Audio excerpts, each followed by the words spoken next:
follow him, even if they sincerely are deceived, friends, are going to end up burned to ashes on the surface of this earth. Look with me in the book of Malachi, in the last chapter, chapter 4. And there's a description of what will happen at the end of this world's history.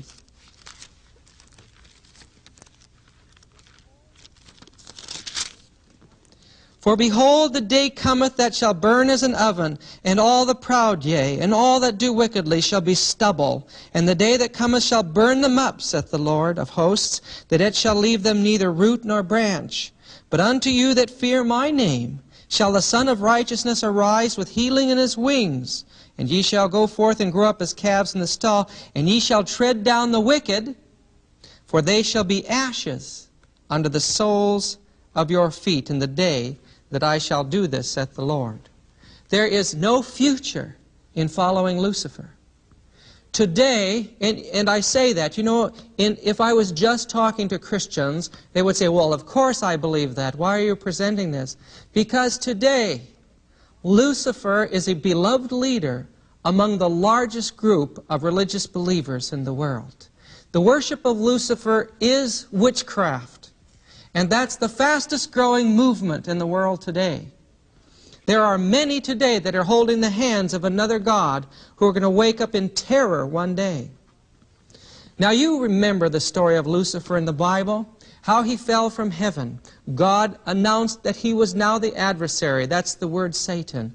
And coming into the Garden of Eden, he took the form of a serpent, or a dragon, a winged serpent. And there, through that medium, he deceived Eve into eating the fruit of the tree, bringing about the woe and misery into the world of man.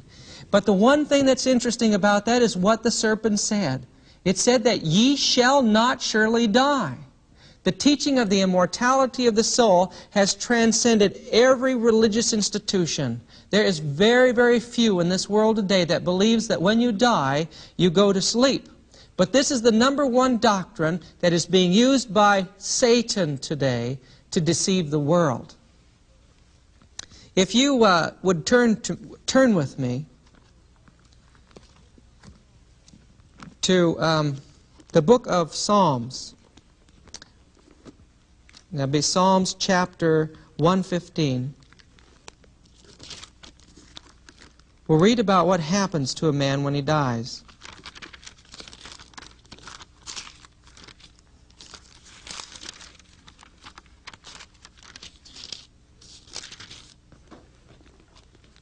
Verse 17, the dead praise not the Lord, neither any that go down into silence. You remember the words of Christ when he said Lazarus was asleep? He finally said Lazarus was dead. Take the time to study out the subject of the dead in the Bible. It's the one subject that Satan does not want the Christian world to understand. And what's happening to our world today, I just want to show you a few things in the time that we have here. The first thing I want to show you is from a book written by a Protestant Christian called Unholy Spirits.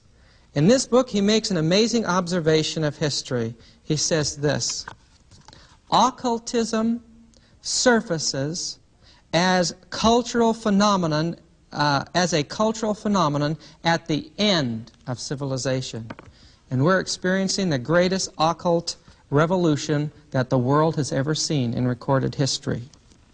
He said the consistent occultism of the late Roman Empire overwhelmed the rational, confident aspects of older classical civilization and weakened it sufficiently so that only the Christian had sufficient authority and self-confidence to take over and rebuild its faltering institution. Occultism came at the end of the medieval world, not during it, contrary to popular opinion. It has now come at the end of the enlightenment of humanism, at the end of civilization. The evidence that we have to share you that our world around us, and especially the United States, is saturated with the worship of Lucifer, is an indication that we have come to an end of civilization and to an end of the history of the world. I'll give you one example, and not necessarily from someone who's a Christian who's just looking at these things, trying to find little things to prove his point. But this book, called The Secret Teachings of All Ages by Manly P. Hall, one of the leading authors, writers, and historians in the area of occult theology, witchcraft, and masonry. He makes a statement that is quoted by Dave Hunt in the book The Seduction of Christianity, and I'd like to read that to you. He says here, "There is abundant evidence that in many forms of modern thought, especially the so-called prosperity psychology, willpower building, metaphysics, and systems of high-pressure salesmanship, that black magic has merely passed through a metamorphosis, and although its name may be changed, its nature remains the same. Modern thought today, modern psychology, human potential, the imagery, and all of these seminars that are going on mind sciences are a revival of theurgy, which was the art of controlling the world around you by your own imagination. It was called black magic, and it's taking the world today. These things should shock us and amaze us, and we should begin to research and study out where we're at individually in our relationship to the world to see if we're being deceived by these things. If you look at the slide, you see a picture of Lucifer. So beautiful and so loved by the angels that they actually believed that when he said that he should become a god, they believed that he should.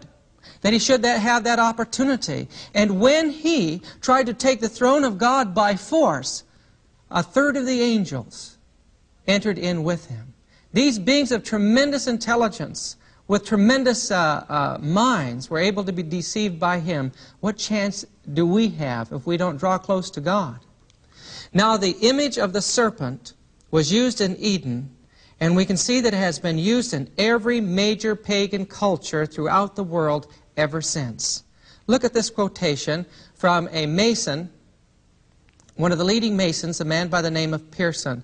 It says that all the mysteries throughout the world were the same in substance, being derived from one source and celebrated in honor of the same deities, though acknowledged under different appellations, is further evidenced from the fact that they are traced to the plains of Shinar before the dispersion of mankind.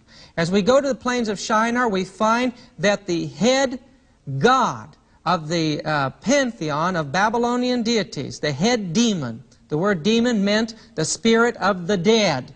It didn't mean a fallen angel in the original terminology. It meant worshiping the dead. The head demon was Enlil, the lord of demons, the serpent god that waits in the path to destroy mankind.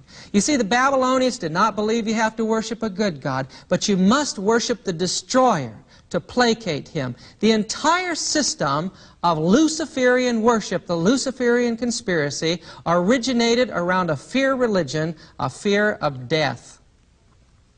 In the Babylonian text, the 7 planets are compared to an enormous serpent with 7 heads, 7 serpents rising out of the sea.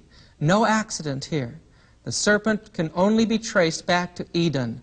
These 7 gods were said to be the messengers of Enlil, the lord of demons, or Nergal, the king of Hades, the weapon by which the evil one brought misfortune and disaster and death upon mankind. They worshiped the devil in the form of a serpent. The Greeks pictured Hydra with 7 heads. In Chinese myths, each head of Hydra was said to rule over 7 planets. Giant 7-headed serpents are found in temples in Indochina, and the sun god Buddha is sometimes pictured with 7 heads, or seated on the 7-headed serpent. The Yazidis of Mesopotamia worship Shaitan, the devil, and claim that he had 7 forms.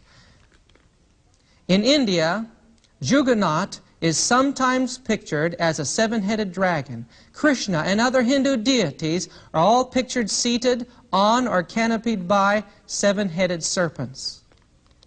And in India, this day, Shiva is worshipped as a 7-headed serpent himself. The Romans had a building called the Septizonium, And the 7 zones, a common title for Rome was Septimonium, or the 7 mountains. The whole concept